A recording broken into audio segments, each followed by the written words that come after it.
Welcome to this webinar, and thank you for joining us. I can see most of the audience has now arrived, so we will make a start.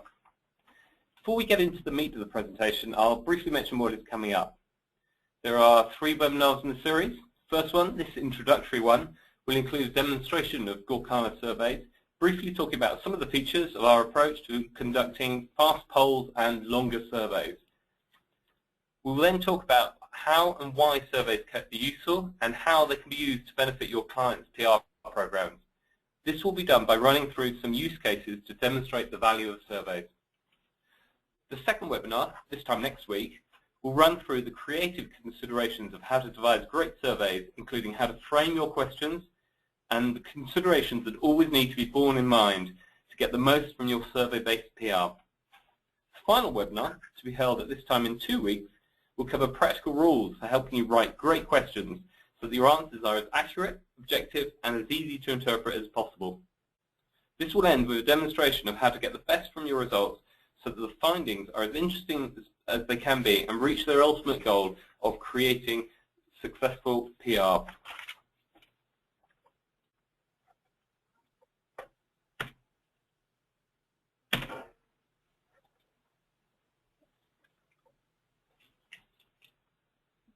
Yeah, we can start again. Okay, sorry, I'm going to start again because I didn't click on the slide.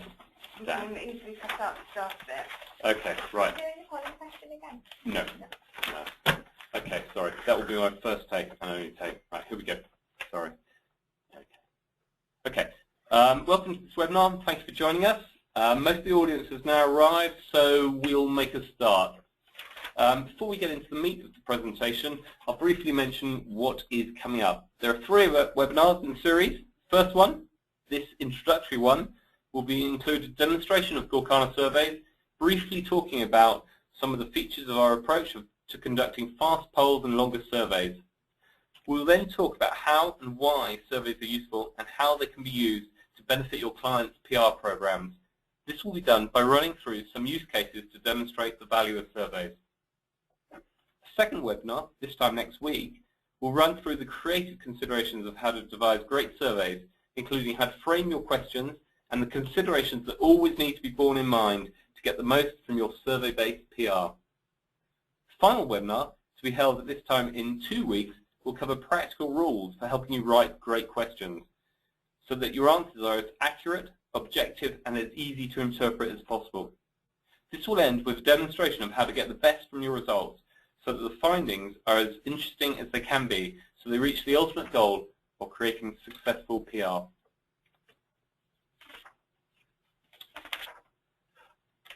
And I'll start immediately with a brief demonstration of Gorkana surveys. Gorkana surveys is a self-service market research solution designed especially for the PR industry. There are no monthly contracts, no cost for registration. To use Gorkana surveys, simply go to www.gorkanasurveys.com and set up your account. It is free to do so. You'll then be good to go for your first survey. So I'm just going to quickly set up a survey, a 2-question survey. So I put in my title, so I recognize what it is next time I see it. And I have a survey wizard that takes me through the process. The first step is to enter your question.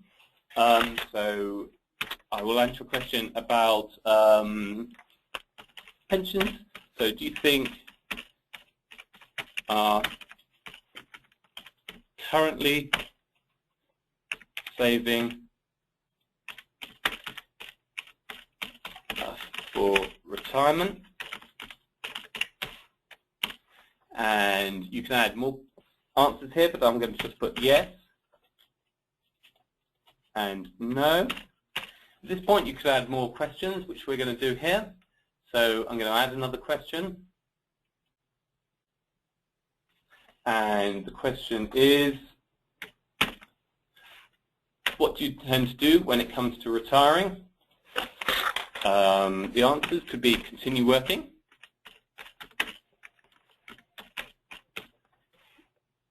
work part-time,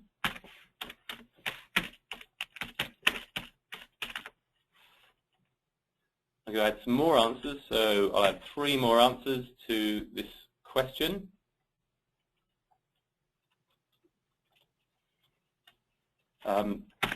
People will be relying on state pension,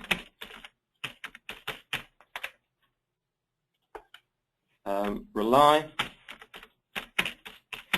private pension,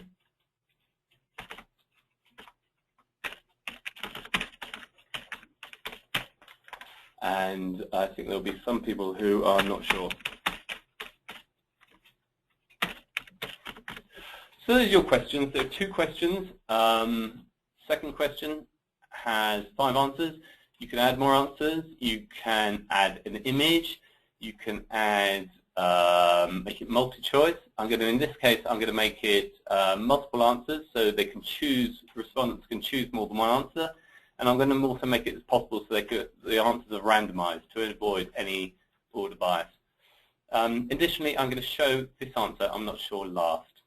Okay, so when you're happy with your questions, press continue, and the survey wizard will take you through the remainder of the process. The next stage is to decide whether you want to target or not. In this case, we're asking people what they're going to do when they come to retirement. So we're going to ask people who are under 60, i.e. coming up to retirement or possibly coming up to retirement. On this page, you also choose the number of respondents you want. So in this survey, we are going to ask 500 respondents. Price goes up as you ask more respondents. Continue through to the next page of the survey wizard. You have 2 possible choices in terms of scheduling. You can schedule it as soon as possible. You can set a time at a date or time in the future to coincide with a marketing event or an event you know that's coming up. You could also decide whether you want to repeat your survey. So you could repeat it either indefinitely or limited number of times at intervals of, say, 30 days, 12 times for 30 days, i.e. once a month for a year. In this case, we're not going to repeat this survey. We are going to run it immediately now and not repeat. So I'll continue through to the next stage of the survey wizard, which is the copyright page. We have 2 copyright options. There's owned and there's licensed. If you own the data, the data will be yours forever and will not be seen by anyone at all.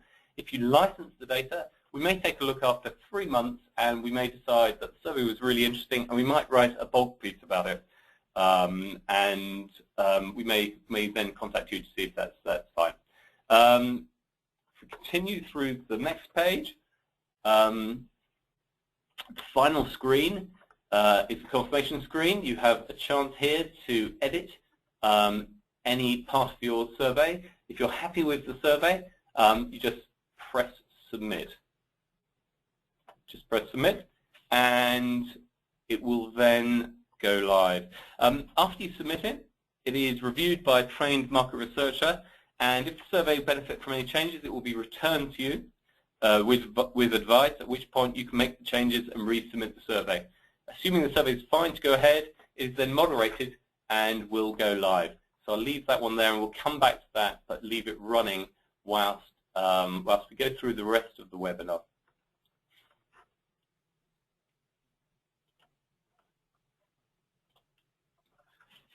It is now live, running across our network of partner sites, which include free ad sites, charity sites, newspaper and information sites that are visited by over 4 million unique visitors each month. Visitors to those sites are intercepted with a call to action and a survey. They are recruited using an established market research technique called river sampling that has been employed in market research for about 2 decades. We've developed this thing further by profiling visitors to partner sites so that we can recognize them when they return and can target by their key demographics. So as in this survey, we are targeting people who are under 60 only.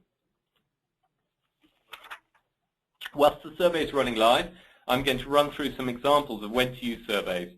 I'll show how surveys can be used to help you gain coverage for your brand as well as gaining insights for consumers.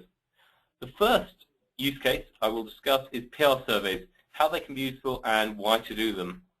I will then discuss newsjacking in the form of the naked print story in Las Vegas and planjacking in the form of the iPhone launch.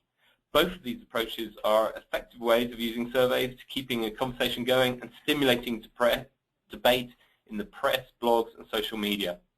I'll also cover a current use of crisis monitoring using the 2022 World Cup in Qatar crisis. Finally, before looking at the results of the survey that is running, I'll briefly cover how surveys can have a role to play in creating content that helps you get noticed in the form of Twitter marketing.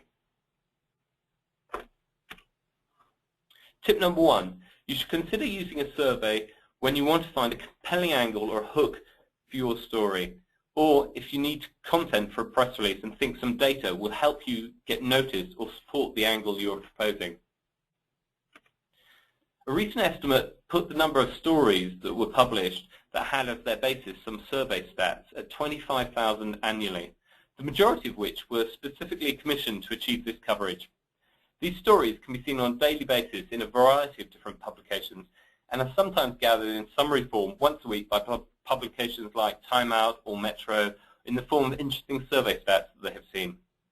Most of these were not long surveys, but produced a nugget of information that secured their place in the press on subjects as diverse as dieting, the Great British Breakfast, the amount parents read to their children, and staycationing in the UK, all of which were sponsored by a brand keen to gain coverage. In the second and third webinars, we will be covering the creative side of how to create great surveys and the importance of linking these surveys to your brand. The final webinar will cover some practical rules for making surveys work better for you. The staycationing PR achieved by Travelodge recently in the Mirror is an excellent example of survey-based PR that establishes a strong raison d'etre between the brand, in this case Budget Hotels, and the topic of research, saving money by vacationing in the UK. The press release about which were the top 10 resorts in the UK neatly married the survey, the client's properties, in this case their hotels, and advice on how to save money, perfect for a piece of PR from Budget Hotel chain in the Mirror. My second tip is to use research when you want to be part of the news agenda. This involves seeing a story and immediately being able to conduct a survey that will build on the story and that you consider will be of interest to journalists. An example of using surveys for newsjacking is some research we conducted after we saw The Sun had printed the pictures of Prince Harry naked in Las Vegas. Knowing this was a potentially controversial move, we ran a survey by 9 AM after seeing the pictures in The Sun. Soon after the survey was running, we knew the direction of the results. People did not think it was right that The Sun had printed the pictures of the naked prince, and were able to start drafting a release. By the time the survey had finished, 1.5 hours later, we were almost ready to send out the press release. Speed and timeliness of the survey resulted in coverage in the Press Gazette, New Statesman, Telegraph, and a range of other titles. Being part of the news agenda when your brand is related to the story provides the rationale for the press survey. For instance, Head, or Standard Life, Andy Murray's sponsors, could enhance the news story the next time Andy Murray wins a Grand Slam by releasing a survey-based PR story asking whether he should be included in the Queen's Birthday Honours List. The third tip for using surveys is when a brand can benefit by piggybacking upcoming news events. This involves planning for an upcoming event, knowing in advance your survey angle, and working to get your press release seen whilst the story is still fresh and current. This is somewhat easier than straight newsjacking, as you can integrate an element of pre-planning into the process. Example of using surveys to piggyback on a news event was the recent launch of the iPhone upgrade. The survey was planned in advance, with the final feature list inserted when it was announced in the States. The iPhone was launched in America at 6 PM UK time. The survey was running by 8 PM and concluded by 10 PM. The press release was written within 4 hours and the final release sent to the news desks early the next morning. The speed and timeliness of the software as a service approach meant we were able to get coverage into the press while it was still current and live, resulting in some great coverage in a variety of different titles. Telecom companies Companies that sell accessories for mobile phones, i.e. covers or insurance, where they have a strong rationale for doing so, could launch an immediate release building on the story, whilst mentioning their brand in the context of the press release. Surveys for print are usually large, approximately 1,000. Our fourth tip, however, is that this does not always have to be the case. It depends on why you are using surveys. Small can sometimes be beautiful. A relatively small survey of one question to 200 people asked, "Who is your favorite dragon?" The survey with the answer, Peter Jones, was completed in under half an hour and tweeted out to Peter Jones, who then retweeted it to 500,000 followers. If you can establish a rationale between your client and the survey, this could be a relatively inexpensive way to help your client get a substantial retweet from a prolific tweeter. For instance, if your client was a retailer, the survey could be about best dressed celebrities on the red carpet, tweeted to the best dressed celebrity. If your client is a supermarket, the survey could be about which is the UK's favourite celebrity chef, tweeted to the favourite celebrity chef. And if your client is a TV channel, a survey of the UK's favourite comics, tweeted to the favourite comic, may get a retweet. Any one of these could result in your client's name being noticed by a huge number of followers in conjunction with a topical survey. Tip number 5 is to use research when you need consumer insight and you need to gauge public opinion. Perhaps the biggest crisis at the moment is the Qatar crisis that is running parallel to the World Cup. We have a survey of 2 questions running to 100 respondents every day. The survey is ongoing and shows that approximately 2/3 of people believe that Qatar should not be hosting the World Cup. The majority of these feel the way Qatar could have won the bid should preclude them from hosting it in 2022. And this chart shows the results of the second question in the survey, with the green line at the top showing the number of people who said the way Qatar won the bid may have been corrupt as being the reason why Qatar shouldn't hold the World Cup in 2022. We will be monitoring this crisis and assessing whether the actions of FIFA, Qatar, or events in Brazil have an impact on this number, and whether they manage to move the green line either up or down. Measuring the impact of forthcoming actions will show whether the crisis in Qatar is waxing or waning. Continuous research of this type can be set up in minutes and run until the direction of the crisis or its turning point has been established. Okay, so we'll go back and look at the results. The survey won't have finished, but we will have some results in. So if I go back and look at the results, we've got 12% of the survey finished already.